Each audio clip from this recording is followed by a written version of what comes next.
लोग स्टार्ट करने वाले हैं पीरियोडिक प्रॉपर्टीज़।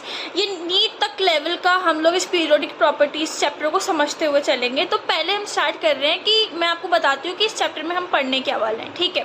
स्टार्टिंग में ये लेक्चर जो है पीरियोडिक प्रॉपर्टीज़ का जो चैप्टर पूरा, वो मैं 3 लेक्चर में ख़त्म कर दूँगी। ये फर्स्ट लेक्चर है हमारा। इसमें हम उसका इंट्रोडक्शन लेंगे, उसकी पीरियोडिक प्रॉपर्टीज़ के बारे में और उसके डेवलपमेंट के बारे में कि किस किस साइंटिस्ट ने अपने अपने डेवलपमेंट दी पीरियोडिक प्रॉपर्टी को समझने के लिए या फिर पीरियोडिक टेबल को ड्रॉ करने के लिए। तो सबसे पहले तो आपको पूरा पीरियोडिक टेबल ड्रॉ करना आना चाहिए, खुद से बिना देखे। कि आपको कोई भी बोले फटाफट आप ड्रॉ करके बता दे, तो ये मैंने पीरियोडिक टेबल यहाँ पे दी हुई है, आप इसको पूरा अच्छे से लर्न कर लिए, ठीक है। फिर हम लेते हैं सेक्शन ए के बारे में। आज फर्स्ट लेक्चर है। देखो, सबसे पहले हम लोग को नीड क्या हुई एलिमेंट्स को अरेंज करने की, ठीक है। इतने सारे एलिमेंट्स बढ़ते जा रहे थे धीरे धीरे, तो हमारे लिए बहुत डिफ़िकल्ट हो रहा था इतने सारे एलिमेंट्स को लर्न रखना। सब एलिमेंट्स को अपनी अपनी प्रॉपर्टी के अकॉर्डिंग लर्न रखना हमारे लिए बहुत ज़्यादा हार्ड पड़ रहा था। तो हमने क्या डिसाइड किया कि हम उसको ईजी करने के लिए एक टेबल में या फिर कुछ एलिमेंट्स को इस तरीके से अरेंज कर दिया जाए कि वो हमको ईजिली लर्न हो जाए। तो ये चीज़ से चालू हुआ एलिमेंट्स को अरेंज करना। जैसे कि हमको पता होता है कि ये चीज़ खा सकते हैं, ये चीज़ नहीं खा सकते, क्यों? क्योंकि हमको बताया गया है, हमको वो चीज़ याद है, हमारे माइंड में वो चीज़ सेट है, ठीक है। तो उसी तरीके से आप क्या करेंगे, एलिमेंट्स को लर्न करेंगे। तो सबसे पहले क्या हुआ, साइंटिस्ट आए लेवोसियर। लेवोसियर ने बताया कि जो एलिमेंट्स होते हैं बेटा, वो एलिमेंट्स को आप 2 टाइप से क्लासिफाई कर सकते हैं। सबसे पहले लेवोसियर आए थे, लेवोसियर ने बोला कि आप एलिमेंट को 2 टाइप से क्लासिफाई कर सकते हो, मेटल और नॉन मेटल। तो हमने पूछा किस प्रॉपर्टी के बेस पे हम एलिमेंट को 2 टाइप से क्लासिफाई करें, मेटल और नॉन मेटल। तो उन्होंने बोला कि जो भी एलिमेंट इलेक्ट्रॉन को डोनेट करेंगे आप उसको मेटल बोलिए, और जो भी एलिमेंट इलेक्ट्रॉन को एक्सेप्ट करेंगे आप उसको क्या बोलेंगे, नॉन मेटल बोलेंगे, ठीक है। जैसे कि हमको मालूम है सोडियम एलिमेंट होता है, 11 एटॉमिक नंबर होता है उसका, ये सब मालूम होना चाहिए आपको। फिर उसका क्या होता है, इलेक्ट्रॉनिक कॉन्फ़िगरेशन 281 होता है। तो ये क्या करता है, अपना ऑक्टेट कंप्लीट करने के लिए ये 1 इलेक्ट्रॉन डोनेट कर देगा और अपने आप को क्या बना लेगा, सोडियम प्लस कैटायन बना लेगा। तो ये क्या कर दिया, इसने इलेक्ट्रॉन को डोनेट कर दिया, 1 इलेक्ट्रॉन बाहर निकाल दिया। तो ये सोडियम क्या हो जाएगा, आपका मेटल हो जाएगा। क्यों? क्योंकि अपने आप को स्टेबल करने के लिए इलेक्ट्रॉन को डोनेट कर देता है। नेक्स्ट हम देखेंगे कि जैसे फ्लोरीन होता है, फ्लोरीन कितने नंबर पे आता है, एटॉमिक नंबर 9। तो क्या होता है, 2 और 7, ठीक है। अब क्या चाहिए इसको, आउटर मोस्ट शेल में 1 इलेक्ट्रॉन चाहिए, यानी कि यहाँ पे उसको 8 करना है। तो ये क्या करेगा, 1 इलेक्ट्रॉन एक्सेप्ट कर लेगा, तो इसके ऊपर माइनस आ जाएगा, तो ये क्या हो जाएगा, स्टेबल हो जाएगा। तो इसने 1 इलेक्ट्रॉन को क्या किया है, गेन किया है। तो जो भी इलेक्ट्रॉन को मेटल एलिमेंट गेन करता है उसको आप क्या बोल देते हैं, नॉन मेटल बोलते हैं। तो इलेक्ट्रॉन को गेन और डोनेट करने के बेस पर लेवोसियर ने एलिमेंट को क्लासीफाई कर दिया, हम सब ने मान ली चीज। बट फर्दर जो न्यू एलिमेंट डिस्कवर हो रहे थे, तो हमने एक चीज नोटिस करी कि मेटलॉइड कुछ ऐसे एलिमेंट्स जो मेटल और नॉन मेटल दोनों की प्रॉपर्टी शो कर रहे हैं। तो हमने पूछा लेवोसियर से जाके कि इस मेटलॉइड के बारे में आप हमें बताइए। तो लेवोसियर का ड्रॉबैक आ गया, उसकी कमी आ गई कि वो एक्सप्लेन नहीं कर पाया मेटलॉइड, क्योंकि मेटलॉइड होता क्या है। तो मेटलॉइड की डिस्कवरी क्या हो जाएगी, लेवोसियर की कमी हो जाएगी, कि इसलिए हमने लेवोसियर का रूल नहीं माना। नेक्स्ट नंबर पे हम देखेंगे कि नेक्स्ट नंबर पे आए थे प्राउड्स, ठीक है। सेकंड नंबर पे आए थे प्राउड्स। प्राउड्स ने हमको बोला कि आप लोग क्या करेंगे कि आप लोग मानेंगे कि जो भी एलिमेंट होते हैं वो सारे एलिमेंट हाइड्रोजन से मिलके बने हुए होते हैं, और हाइड्रोजन का मास क्या होता है, 1, एटॉमिक नंबर भी 1 और मास भी क्या होता है, 1 होता है। तो उन्होंने बोला कि आप क्या करेंगे कि ऐसे मान लो कि सारे जो एलिमेंट होते हैं ना वो सब हाइड्रोजन से मिलके बने हुए होते हैं। ये प्राउड्स ने बोल दिया। उन्होंने फॉर्मूला भी डिनोट कर दिया। उन्होंने बोल दिया atomic weight of element is equal to n into atomic weight of 1 hydrogen atom. यानी कि क्या कर देंगे आप, n मतलब जितने भी नंबर ऑफ हाइड्रोजन वहाँ पर है, 1 2 3 4 जितने भी होंगे, और एटॉमिक वेट का हाइड्रोजन का यहाँ पे लिख देंगे। हाइड्रोजन का एटॉमिक वेट क्या होता है, 1 होता है, तो वो आप लिख देंगे। तो ये क्या दे दिया, प्राउड्स ने फॉर्मूला दे दिया। बट अब ड्रॉबैक प्राउड्स का क्या आया कि हमें उन्होंने फॉर्मूला दे दिया कि हर एलिमेंट हाइड्रोजन से मिलकर बना हुआ है, n into atomic mass of hydrogen formula लगाओ और आपको पता लग जाएगा। बट आगे क्या हुआ, कुछ एलिमेंट्स हमारे पास ऐसे आए जिनका जो मास था वो फ्रैक्शनल था। फॉर एग्जांपल जो क्लोरीन होता है उसका एटॉमिक मास होता है 35.5। तो अभी फ्रैक्शनल कैसे आ गया, हाइड्रोजन का एटॉमिक मास 1 ही होता है। तो ये कैसे हो गया, तो ये क्या हो गया, ये इसको प्राउड्स एक्सप्लेन नहीं कर पाए, इसलिए क्या होगा, प्राउड्स का ड्रॉबैक आ गया, उसकी कमी आ गई कि वो ये वाली प्रॉपर्टी से एक्सप्लेन नहीं कर पाया। थर्ड नंबर पे आए थे डॉबेनियर।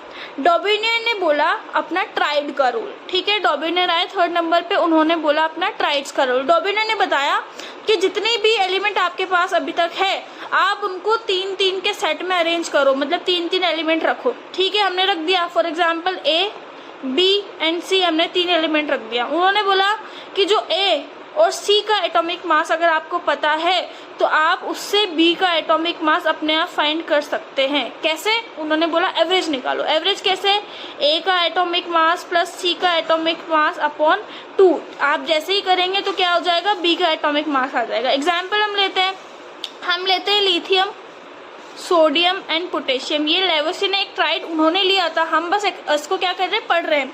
लिथियम का एटॉमिक मास क्या होता है आप सबको पता है 7, ठीक है। पोटेशियम का एटॉमिक मास क्या होता है 39 समथिंग। तो आपको सोडियम का एटॉमिक मास पता करना है, तो आप क्या करेंगे 7 + 39 अपॉन 2, तो आपके पास क्या आ जाएगा 23। तो ये क्या हो जाएगा, आपके पास सोडियम का एटॉमिक मास हो जाएगा, ठीक है। ये हमने पढ़ लिया। ऐसे उन्होंने बहुत सारे ट्राइड बना दिए, एक तो बना दिया क्लोरीन, ब्रोमीन, आयोडीन का, ठीक है। फिर बना दिया potassium, rubidium, caesium, PaS, Sb, SSE। इन्होंने क्या करा, यहाँ पे बेटा ये गलत लिखा हुआ है, यहाँ पे आएगा हाइड्रोजन, फ्लोरीन और क्लोरीन। उन्होंने एक ही ट्राइड बना दिया। यहाँ पे बना दिया उन्होंने सुजुकी, यामा, लाओ, ऐसी। यहाँ पे बना दिया लिथियम, सोडियम, पोटेशियम, जो कि हमने अभी एक्सप्लेन कर लिया है, ठीक है। तो उन्होंने क्या किया, लेवोसियर ने ट्राइड्स बना दिए। अब हमारे पास एक क्वेश्चन आता है कि इज FeCONIR डॉबिनाइर ट्राइड्स, क्या ये डॉबिनाइर का ट्राइड्स होता है? Fe नहीं, क्यों बेटा, यहाँ पे नहीं लिखा हुआ है ना, ये ट्राइड्स आप लर्न रख लेंगे और नहीं होता है। आयरन, कोबाल्ट, निकल अलग अलग ग्रुप के मेंबर है, सेम प्रॉपर्टी नहीं शो करते हैं इसके डॉबिनाइर के अकॉर्डिंग। अब डॉबिनाइर ने अरेंज तो कर दिया। अब ड्रॉबैक क्या आया है डॉबिनाइर का, कि जैसे जैसे धीरे धीरे ज़्यादा एलिमेंट आने लगे, ठीक है, तो उसको डॉबिनाइर ट्राइड में अरेंज नहीं कर पाए, तो यहाँ पे डॉबिनाइर फेल हो गया कि फर्दर डिस्कवरी हो गई थी एलिमेंट्स की, तो डॉबिनाइर यहाँ पे क्या हो गया, फेल हो गया। अब नेक्स्ट हम एग्जाम्पल लेते हैं कि atomic weight of an element. एक हमारे पास एलिमेंट है, अच्छा इसको डॉबिनाइर के रूल से सॉल्व करना है। एक एलिमेंट है आपके पास X, उसके आपको मास मालूम है 39 और Z है उसका है 132, तो आपको Y का मास फाइंड करना है, X, Y और Z। डॉबिनाइर ने क्या बोला था, ट्राइड में अरेंज करो, कर दिया हमने।